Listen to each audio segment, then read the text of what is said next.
क्यों रे कन्हैया, तू ये भोजन क्यों नहीं किया? तो कन्हैया न तो हाँ करे और न हूं करे, के कुछ नहीं रे, बिल्कुल शांत बैठे हुए।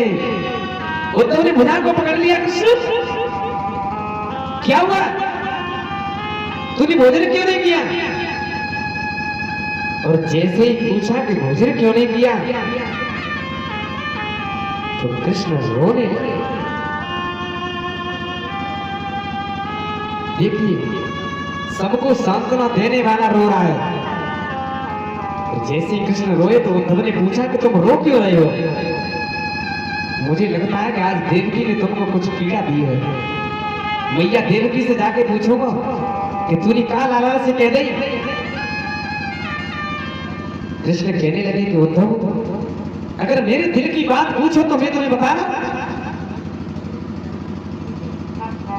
जैसे मेरी मां भोजन कराती थी यशोदा, वैसे त्रिलोक में मुझे कोई भोजन कराने वाला नहीं।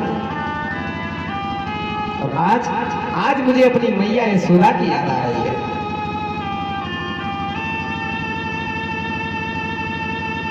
क्यों?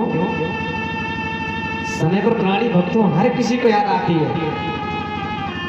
और कृष्ण जब मैया यशोदा की याद करके फूट फूट करके रोने लगे, भगवान कृष्ण का पीतांबर भीग गया। उद्धव ने समझाया, कृष्ण रोती नहीं है, रोने से कुछ नहीं होगा। अगर तुम्हें जाना है तो चले जाओ। अरे ज्यादा दूरी पर नहीं है तुम्हारी मां, जाकर के अपनी मां से मिले आओ। कन्हैया ने कही, मैं जा नहीं सकता, मैं बंधन में बताऊंगा और ऐसे बताऊंगा ऐसे कभी छूट नहीं सकता। अगर मैं उस मां से मिलने जाऊंगा तो मेरी एक मां छूट जाएगी, इसलिए मैं इस मां को खो नहीं चाहता। आप चले जाओ, एक पत्र ले जाओ और मैं पत्र लिख देता हूं। मेरी मैया को समझा देना, मुझे भूल जाएगा। राधा को बता देना कि वो कार्यक्रम को निवेशन होने भूल जाओ। उद्धव ने कहा, ठीक है कृष्ण, लेकिन एक शर्त है मेरी एक शर्त है। ऐसे नहीं जाऊंगा मैं। अपना ही पीतांबर दो, अपना ये मोर मुकुट दो मुझे,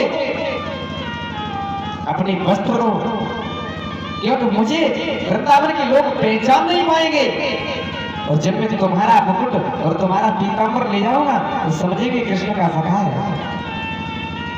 कृष्ण वैसे ही कन्हैया ने उद्धव को दे दिए और उद्धव रथ पर सवार होकर के चले। अब ग्वाला, कन्हैया ने ग्वालों से जी कही कि तुम चलो बाबा नंद के साथ और मैं आ जाऊंगा, कुछ दिनों बाद आऊंगा। ग्वाला देखता रास्ता में खड़े हैं कि हमारा कन्हैया आ जाएगा। और संध्या को चले जाते हैं कि आप कल अवश्य आएगा, यानी भाव काय को आए देखो, ये भाव नहीं कब नहीं आएगा, ये भावना जाकर तो वही है, कहा नहीं आया कल अवश्य आएगा। और तब तक उद्धव का रथ आ रहा है। और जैसे ही देखो कृष्ण आ रहा है, स्वयं रथ चला के ला रहा है। तो आज कोई ना है, दानों मन सुखाते कह रहा देख ले, आज कोई ना जाके संग अकेले ही आओ। दूर से दिखता है कृष्ण लग रहा है। और जैसे ही रथ पास में आयो, मुकुट देखो, पीतांबर देखो, वस्त्र देखे, लेकिन चेहरा नहीं है। बोले ये तो कोई और है। उद्धव के पास पहुंचे, कहने लगे आप कौन है? बोले मैं कृष्ण को सखा उद्धव, मुझे कृष्ण ने भेजा है। क्यों आए?